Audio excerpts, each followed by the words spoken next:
a bird on a tree. I'm just sitting here. I got time. It's clear to see. From up here, the world seems small. We can sit together. It's so beautiful, you and me. We meant to be in the great outdoors, forever free.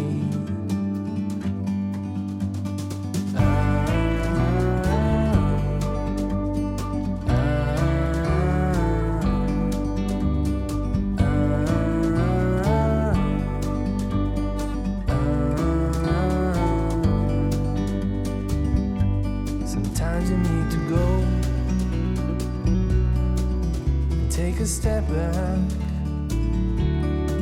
to see the truth around you. From a distance you can tell.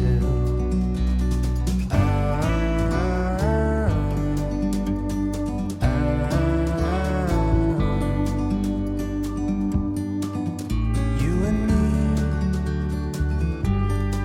were meant to be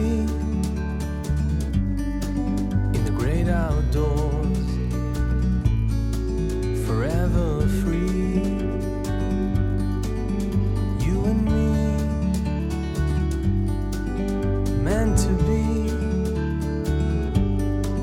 in the great outdoors,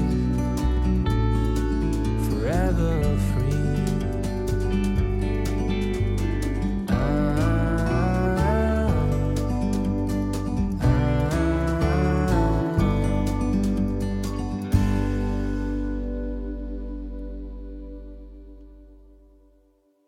안녕하세요. 안녕하세요. 2023년 이제 10월 답사 우리 홈그라운드에 왔습니다. 홍주성. 오늘은 이제 그동안 답사에 비해서는 거리가 짧은 답사입니다. 그러니까 홍주성 한 바퀴 이렇게 둘러보는 코스인데 이제 다리는 덜 피곤하실 테고요. 대신에 이제 장소마다 말씀을 조금 더 드리면서 이렇게 이동하도록 하겠습니다. 되게 조심스럽네요. 왜냐하면 다들 잘 아시는 데고 늘 이렇게 지나다니시는 곳이잖아요. 그래서 또 아는 곳을 이야기하기는 더 어려운 것 같습니다. 다들 아시는 내용들이 많으니까. 그래서 모르는 척 해주세요. 그래서 또 뭐 혹시라도 이렇게 행간에 숨어있던 이야기를 오늘 꺼낼 수 있다 그러면 이제 좋겠습니다. 오늘은 김종민 선생님을 모셨습니다. 저하고 같이 이제 근무하고 있는 역사 선생님이세요. 저하고 뭐 닮았다고 하는데 제가 아주 후배님이지만 존경하는 늘 적극적이고 열심히 하시고 또 연구하시는 선생님이십니다. 오늘 홍주성 답사를 초청했는데 기꺼이 이렇게 와주셨어요. 홍성에서 살으신 적은 없으시고, 네. 살으신 적 없으시지만 예. 또 워낙 아니 근무는 했습니다. 근무를 예. 근무를 하시고 내포중학교에서. 내포중학교 네. 하시고 또 워낙 발이 빠르셔가지고 늘 뭐 전국을 세계를 또 아주 그냥 매주 발톱하고 다니시는데 홍성을 여러 번 와보셨으니까 한번 우리 홍성 이미지 역사관과 관련돼서 한번 말씀 부탁드리겠습니다. 예, 안녕하세요. 김종민입니다. 이렇게 막 이렇게 이런 자리인지 모르고 생각하고 왔다가 지금 되게 긴장이 되네요. 예. 우선 저는 천안 사람이죠. 지금 사는 곳이니까 아산이긴 한데 제가 천안에서 초중고를 나와가지고 천안 사람이 와서 뭐 이렇게 홍성 분들 앞에서 홍성 얘기를 한다는 게 되게 부끄럽고 죄송하긴 하지만 그냥 아까 임병조 선생님 말씀하셨듯이 아셔도 그냥 모르는 척 해주시면 감사하겠습니다. 그리고 혹시나 틀린 게 있으면 바로바로 얘기해 주시면 저도 많이 배워가도록 하겠습니다. 사실 제가 태어나기는 보령에서 태어났어요. 그러니까 저희 아버지가 교사셔가지고 굉장히 많이 돌아다니셨는데, 그래서 홍성도 어렸을 때 굉장히 인연이 많았고, 그리고 또 2016년도에 여기 내포중학교에서 제가 1년을 근무를 했습니다. 천안에서 이렇게 자리가 없어서 튕겨 나오는 바람에, 그러면서 이렇게 그때 홍성과 인연을 많이 맺었는데요. 이제 그 홍성에 대한 얘기는 이제 이렇게 좀 얘기를 하면, 이 근처를 우리가 흔히 내포라고 부르잖아요. 내포라는 건 아시겠지만 안쪽으로 들어온 항구, 그러니까 그 바다에서는 조금 안쪽으로 물길이 들어온 항구를 내포라고 하고, 우리말로는 안개라고 하더라고요. 순 우리말로는 안개. 근데 이 내포의 중심 도시가 홍성이었고요. 그러다 보니까 이제 여기가 그 한때 충청도에서는 4대 도시 중에 하나였잖아요. 그래서 우리가 충청도라는 이름 자체가 뭐 개수관이라고 해서 가장 컸던 그 역할을 큰 그 중심 역할을 하는 도시들의 이름을 따서 지는 게 충청도인데, 충주와 청주인데, 예, 그게 원래는 이제 그 계속 바뀌면서 충홍도, 뭐 공홍도, 충공도, 공충도 막 이런 식으로 계속 바뀌더라고요. 그래서 여기는 원래 홍성이가 아니라 홍주였죠. 그래서 이런 충청도에 굉장히 나름대로의 이제 중심 도시의 역할을 했던 곳인데, 이게 이제 그 일제강점기 육상교통의 역할로 굉장히 쇠퇴하면서 지금 인구 8만이 왔다 갔다 하는 굉장히 이제 좀 어떻게 보면 쇠락한 중심 도시. 근데 사실 충청도의 그 4대 도시 중에서는 청주 빼곤 다 쇠락했죠. 지금 다 쇠락해가지고 이게 일제강점기가 굉장히 연관이 있는 것 같아서 그런 느낌이 좀 있어요. 여기에 보면.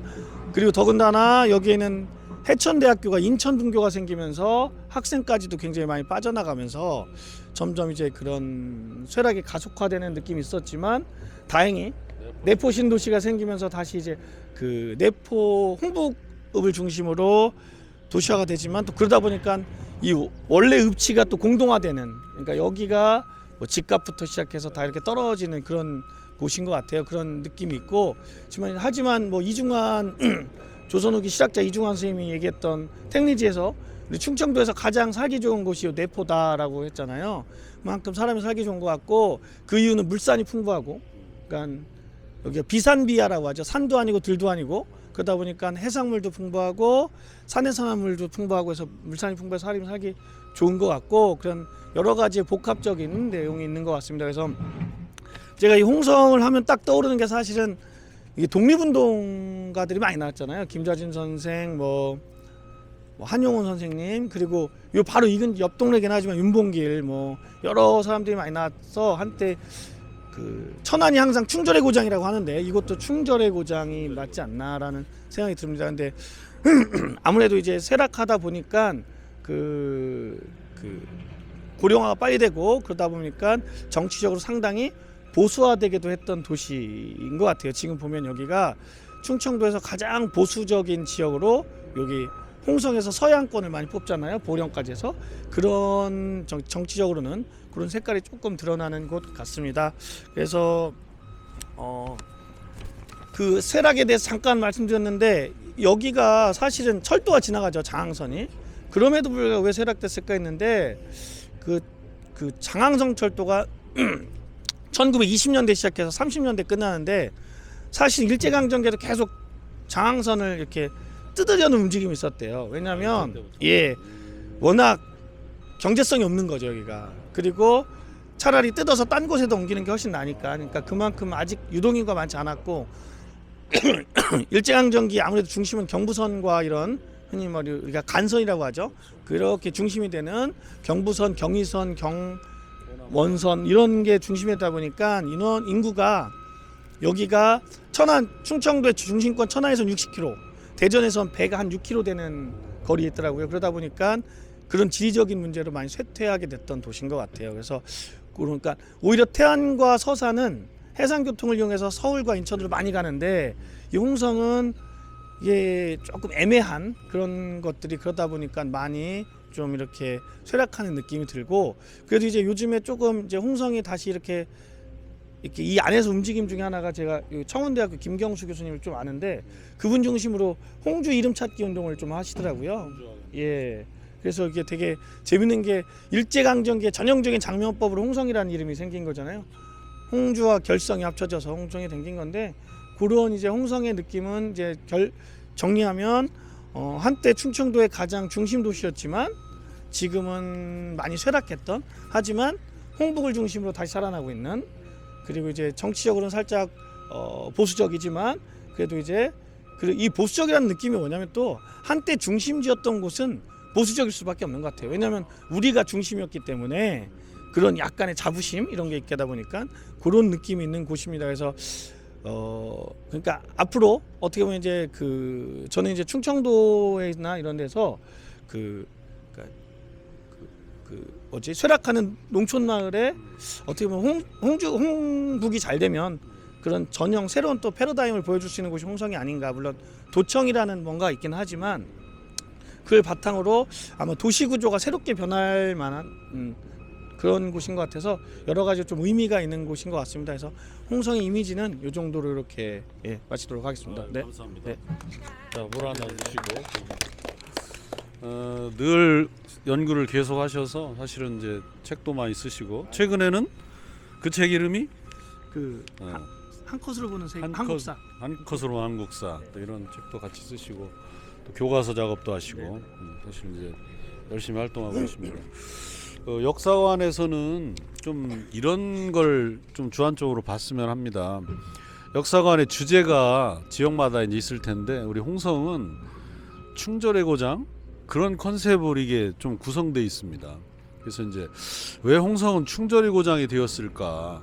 근데 뭐 잘 아시는 것처럼 최영 장군에서부터 또 뭐 성삼문 또 한용운, 김좌진 뭐 이렇게 이제 쭉 내려오는데 그게 지역성이라는 게 이제 우연히 생기는 게 아니지 않습니까? 그것이 이제 어떤 논리적 연관성 같은 거를 가지고 있지 않나 그렇게 이제 생각이 드는데 특히 이제 그 한말 의병에서부터 시작된 독립운동으로 이어지는 그 역사들은 사실은 이제 이 노론계 남당 한원진에서 비롯되는 이제 노론계 이런 조선후기 정치사상 이런 거하고 연결된다고 보고 이분들이 이제 이런 보수의 진면목 우리 이제 종민 선생님 말씀하셨지만 보수의 진면목을 보여주지 않았나 이렇게 싶습니다. 그래서 남당의 사상이 그런 이제 처음에는 반청 반중 이런 사상이었다가 이제 외세가 밀물도 들어오니까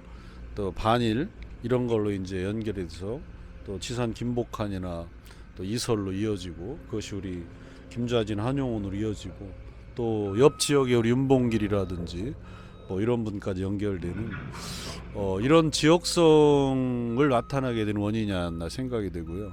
우리 역사관도 이제 그런 컨셉으로 구성이 된 걸로 저는 이해를 합니다. 그래서 내려가셔서 설명을 뭐 제가 덧붙이는 내용들은 없는 것 같고요. 설명이 잘 돼 있으니까요. 한번 쭉 이렇게 같이 보시고서 나오는 걸로 이렇게 하겠습니다. 한 가지 네. 말씀 안 드린 게 있어서 선생님 말씀 듣다 보니까 긴장을 해서 이해해 주시면 이 내포 지역의 그 성향 아까 말씀하셨던 이게 그런 그러니까 이 충절이라는 게 어떻게 보면 보수적일 수도 있지만 어떻게 보면 좀 이제 그 저항의 의미도 많이 있는 거잖아요. 그러니까 이런 것들에 제가 예전에 역사 선생님들이랑 팟캐스트를 했었어요. 전국에 이렇게를 소개하는 건데 내포 지역을 하면서 그런 얘기를 했었던 것 같아요. 그 대구에 있는 선생님이 왜 내포는 이렇게 저항 그리고 독립운동 이런 게 활발했을까 이런 얘기를 하다가 그런 얘기를 했던 것 같아요. 여기는 내포는 흔히 우리가 새로운 사상이 들어오는 길목이잖아요. 그래서 불교가 전파되던 길목 그래서 여기에 뭐 바로 위쪽에 수덕사업부터 해서 마해삼존불, 뭐 사면석불 이런 데가 다 불교 문화재가 많고 여긴 또 천주교의 전래지로도 굉장히 유명하죠. 여기는 뭐 좀 이따가 가겠지만 여기 천주교 성지로 될 만큼 굉장히 여기도 천주교회가 세가 강했던 곳이고 또 동학세가 굉장히 강했던 곳이기도 하죠. 우리가 이제 3대 교주까지는 다 알잖아요. 손병희 선생님까지 아는데 그 다음 4대 교주가 여기 예산분이세요. 그런 것처럼 이렇게 여기도 동학세가 굉장히 강했던 곳이고 그러다 보니까 이렇게 선진문물을 받아들이면서 사람들이 좀 뭐라고 하지 정체되지 않고 깨어있고 역동적이었던 곳이었다는 얘기를 하더라고요. 그러다 보니까 뭐 그거는 그 선생님이 갖다 붙여서 한 얘기 같지만 예덕상무사처럼 이런 상무사의 흔적이 남아있는 이유도 그러니까 상인들이 이렇게 강한 이유도 그런 역동적인 거라는 거예요. 그러니까 선진문물을 받아들이고 그러면서 뭐 많은 것에 있어서 좀 그러니까 그런 것들이 이런 곳에 이런 저항이나 아니면 이런 곳에 영향을 끼치지 않았을까라는 저희만의 이제 결론을 한번 내봤습니다. 네. 감사합니다.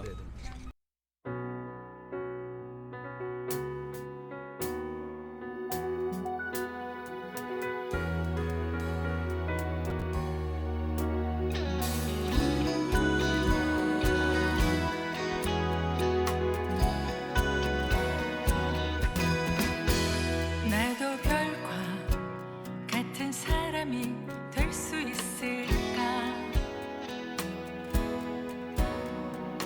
외로워 쳐다보면 눈 마주쳐 난 비춰주는 그런 사람이 될 수 있을까? 나도 꽃이 하얀 들꽃이 될 수 있을까? 세상 일이 괴로워 쓸쓸히 밖으로 나서는 날에 가슴에 환히 안기어 눈물 짓듯 웃어주는 하얀 들꽃이 될 수 있을까? 된 건 다 마찬가지인데 그래도 여러 자료들을 가지고 복원할 수 있는 것도 드뭅니다. 우리나라에서 자료들이 이제 다 살아있지 않으니까. 그런데 우리 홍주성은 뭐 조선 지을 당시는 아니고 1870년이지만 그때 당시에 이걸 새로 이렇게 뭐 중건을 했어요. 그때 짓고 지도로 이거를 그대로 남겨놨습니다. 1872년 지도에 그대로 살아 있어서 우리나라의 이제 옛 모습을 복원할 수 있는 성이 사실은 6개 정도밖에 안 된대요. 그 중에 하나에 이게 들어가요. 굉장히 우리 홍성으로서는 뭐 다행이죠. 그래서 보면 이제 조양문은 다 아시잖아요. 조양문 이따 이제 가보겠습니다. 조양이 뭐 아침조의 벼대양자니까 아침 해가 뜨는 곳이니까 저게 동문입니다. 그래서 홍성은 기본적인 이 성의 축이 남북축이 아니고 동서축으로 돼 있어요. 요건 이제 지형 때문에 그렇죠. 왜냐하면 백월산이 저쪽 서쪽에 있다 보니까 그리고 산에서 흘러나오는 물들이 동쪽으로 금마천이 나가잖아요. 그래서 성이 동쪽을 바라봅니다. 그래서 이제 저기 서문 경의문이라고 돼 있는데 지금은 이제 문이 완전히 사라졌습니다. 그래서 저 경의문 이제 홍주성이 파괴될 때 거의 저 경의문 주변이 1세대로 파괴됩니다. 그다음에 이쪽 동쪽에 저 군기고 있죠? 군기고 부분하고 저 성문 쪽이 제일 먼저 파괴됐고 북문 쪽이 그 다음에 이제 부서지고요. 그래서 이제 성의 북쪽이 먼저 부서지는데 이 시가지 확대는 동쪽으로 일어납니다. 아까 종민 선생님 말씀하셨다시피 동쪽에 역이 지나가니까요. 역과 시내를 연결하는 길 쪽으로 이제 시장이 들어서고 하면서 동쪽이 확대되는데 이상하게 북쪽이 먼저 부서졌어요. 제가 추측하기로는 저 객사 때문이 아닌가 싶습니다. 저기 홍양관이라고 돼 있죠. 이제 객사는 뭐 하시는 것처럼 왕의 위패를 모셔놓고 이제 보름 또 초하루에 늘 제를 지냈고 그 다음에 이제 실제 왕이 행차한다거나 왕족들이 내려오거나 사신이 온다거나 할 때 쓰는 이제 사실은 동원보다도 훨씬 위계가 높은 공간입니다. 그러니까 실제 활용은 많이 하지 않지만 모든 읍성에서 가장 신성한 공간으로 가장 은밀한 자리에 위치를 시켜요. 그러니까 이제 저런 읍성 파괴에서 객사 파괴가 굉장히 두드러집니다. 왜냐하면 말하자면 정신 침략 일제가 이런 이제 우리나라의 어떤 침범을 할 때 정신적인 침략을 할 때 그런 되게 중요한 위치라고 본 거죠. 그래서 그 홍양관이 이제 그거고요. 북문은 이제 망화문이라고 되어 있습니다.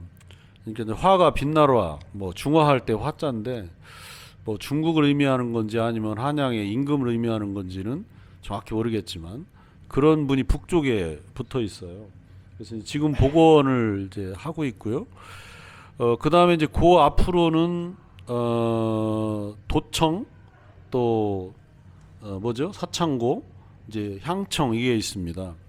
향청은 잘 아시는 것처럼 이제 관리가 아니고 지방의 유지죠. 좌수라고 부르는 지방 유지들이 이제 말하자면 목사를 보조하는 이런 일을 했는데 그 사람들이 머물던 곳입니다. 도청과 사창고는 이 읍에서 필요한 물건들을 이제 보관하는 그런 창고고요. 그걸 관리하는 사람들이 머물던 데가 도청입니다. 그게 이제 서문에 있죠. 그 다음에 이제 이쪽으로 동서축을 중심으로 해갖고 관가는 전부 남쪽에 있었어요. 나중에 일제가 여기를 침탈하고 난 뒤에 1914년 행정구역을 개편할 때 여기를 오관리라고 짓습니다. 오관리. 제가 홍주국민학교를 나왔는데 읍내 애들 그러면 다 오관리 애들이에요. 저는 자기 내범리 촌놈이어가지고 읍내 애들을 부러워했는데 오관이라는 이름은 조선시대에 없었습니다. 오관이라는 이름이 없었고 조선시대 이름은 남관리가 있었어요. 여기 남관 있죠. 조약문에서 두 번째 건물에 남관이라고 써 있잖아요. 저 남관이 이제 그때 지명으로 남아 있는데 남관은 광해군이 머물렀답니다. 선조 때 지은 거예요. 굉장히 오래됐죠. 근데 왜 남관이냐면 홍양관의 남쪽에 있어서 남관입니다.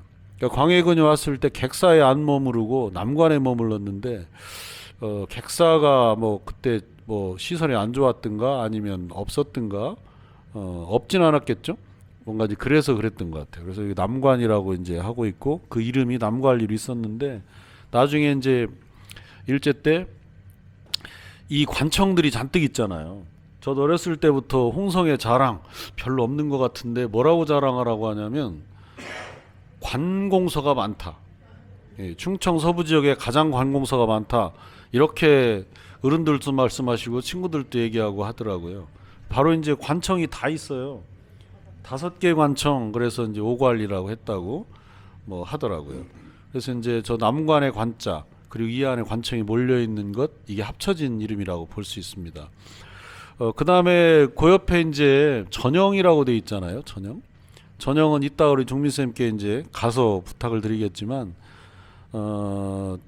말하자면 영장이라 그래서 이제 홍주 목사하고 다르게 이제 군대를 통솔하는 이런 기관이 홍주에게 있었습니다. 그래서 겸직을 한 경우가 많았죠. 목사가. 간단하게 이따 가서 말씀을 드리려고 했는데 이제 진관 체제라고 해서 조선 전기의 우리나라 국방 체제는 그러니까 약간 고려 시대 행정 체제랑 비슷한 것 같아요. 그러니까 왜 고려 시대 행정 체제가 관리가 파견되는 주연이 관리가 파견되지 않은 속현들을 이렇게 관할하는 것처럼 그 조선 시대는 주진이 있었고요. 주진이라는 가장 방어 핵심지가 있었고 그 밑에 거진과 재진이라는 그러니까 관할 그러니까 상급 부대와 하급 부대 같은 걸 뒀어요. 그래서 주진에는 주로 병마사라 부르는 그 군사령관이 있었고 그리고 거진은 그 주로 주요 도시 그러니까 충남 같은 경우는 충청도 같은 경우는 목에다가 홍주목 공주목 같은 데다가 그 거진을 두고 목사가 그 첨절제사를 겸직을 하게 됐는데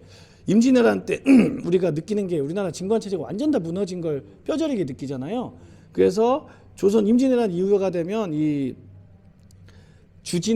거진에다가 그 영장을 파견하는데 이 영장이 사실은 그 첨절제사를 파견하는데 지위가 오락가락했대요. 그러다가 인조 때 그 이 영장을 굉장히 높은 그러니까 목사보다 높은 당상관으로 임명을 해버리면서 이게 그러니까 정산품이 와요. 우리 그 홍주 목사는 종산품인데 정산품이 올 정도로 굉장히 높아지고 이제 충청도에 5개의 영이 있었거든요. 그래서 그 중에 이게 앞에 있다 해서 전영입니다. 그래서 해미 같은 경우는 저기 좌영, 공주가 이제 공주 청주가 좌우영이고 충주가 후영이거든요. 이런 식으로 해서 그래서 여기가 그러니까 여기가 특이하게 아까 말씀하셨듯이 보통은 그 지방관이 군사령관을 겸직하기 때문에 우리가 흔히 조선시대 수령의 7가지 수령 7사를 보면 그 군대를 잘 해야 된다는 게 나오거든요. 그래서 수령의 업무긴 했지만 여기는 특별하게 그 아까 말했던 5개의 영 특별하게 그 전형이 영장이 다로 파견되는데 해미는 영장이 파견되지 않았대요. 왜냐하면 해미 자체가 군사적 요충지였기 때문에 수령을 무관을 파견했기 때문에 그래서 겸직을 했던 거고 여기는 그래서 그 홍주 목사가 따로 있었고 이 전영장이 따로 있었고 이런 그래서 동원이 2개인 굉장히 이제 어떻게 보면 좀 독특한 곳이죠. 보통은 하나 있어야 되는데 그런 곳이었다고 합니다. 네. 바로 이제 그 전형이고요. 그 내야도 있습니다. 이제 전형장이 머무르던 식구들이 머무르던 곳이고요. 그 다음에 이제 이쪽으로 쭉 오시면 오기 쪽, 오기 이제 뭐 감옥인데 규모가 별로 안 크더라고요. 이거는 아마 이제 지금의 교도소 생각하면 안 되고 직결 처분을 주로 하고 구치소처럼 조금 이제 처결이 덜 끝난 사람들만 죄인들만 모았다가 보내고 하니까 옥은 규모가 작습니다. 그 다음에는 홍주 아문이 이제 드디어 홍주 목의 관하로 들어가는 이제 문인데요. 그 오른쪽에 작청이란 데가 있죠. 작청은 바로 이제 그 아전들이 머물던 곳입니다. 2호 예병 형공 그 향리들 이 사람들이 머물던 데고, 토포청은 잘 아시는 대로 이제 토포사 그 뭐 도둑 잡고 하는 그 관공서였고, 거기에 그 관리들이 머무는 데가 집사청입니다. 그러니까 군관이라든지 포교라든지 이런 사람들 머무는 데고요. 그 다음에 이제 아문을 들어가면 문이 안에 하나 있고 밖에 하나 이제 두 개 있죠. 외문, 내문이 있는데 외산문, 내산문. 그 오른쪽으로는 사령청이라는 데가 있죠. 사령청. 요 사령은 이제 목사의 명령을 전달하는 그 관리들입니다. 요 사람들이 머물던 데고, 그러므로 넘어가면은 이제 장청이라고 있습니다. 장청은 주로 향리 중에서 병방계열, 병사와 관련된 이 사람들이 머물던 데입니다. 저게 따로 이제 관청이 있었고, 관노청은 말 그대로 관노들이 머물던 데입니다. 그다음에 다시 이제 이쪽으로 오면 안회당이 있습니다. 바로 이제 목사의 그 동헌이죠. 안회당. 지금 저 건물이 살아남아 있고요. 오른쪽에 책실은 뭐 목사의 자재라든지 손님방 이런 데로 쓰던 데입니다. 그리고 뒤에 내야는 이제 목사의 관사고요. 안회당 앞엔 급창방이라는 데가 있죠. 되게 청자가 붙는 데에는 방이 붙는데, 이건 왜냐하면 여기 머무르던 사람들이 그냥 급창이라고 하는 관노예요. 급창이 누구냐면 이제 목사의 그 명령을 큰 소리로 전달하는 거 있잖아요. 안에서 목사가 이제 결재하면 그 노예가 관노가 살던 데가 급창방입니다. 그래서 청이라고 안 하고 방이라는 이름을 붙였고요. 그 밑에는 이제 사달정이라고 하는 정자가 이제 있었습니다. 지금 사라졌고요. 여하정이라고 하는 연못에 있는 정자는 지금도 남아 있습니다. 그다음에 그 옆에 이제 장관청은 여기 이 전형에 있던 그 장교들 요 사람들이 머물던 데가 저 장관청입니다. 그래서 굉장히 조직적으로 잘 짜여 있죠. 이따가 이제 제가 지도로 각 지역마다 다시 한번 보여드릴 텐데, 한번 머리에다 이렇게 이미지를 잘 집어 넣으시고 오늘 답사 같이 해주시면 고맙겠습니다. 가슴에 사랑하는 별 하나를 갖고 싶다.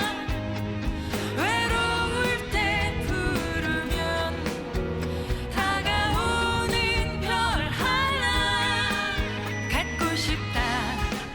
갖고 싶다. 갖고 싶다. 갖고 싶다. 마음 어두운 밤 깊을수록 우러러 쳐다보며 반짝이는 그 밝은 눈빛으로 나를 씻어 길을 비춰주는 그런 사람 하나 갖고 싶다. 길을 비춰주는 그런 사람 하나 갖고 싶다. 나도 별과 같은 사람이 될 수 있을까? 나도 꽃이 하얀 들꽃이 될 수 있을까?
마음 비춰주는 그런 사람이 될 수 있을까?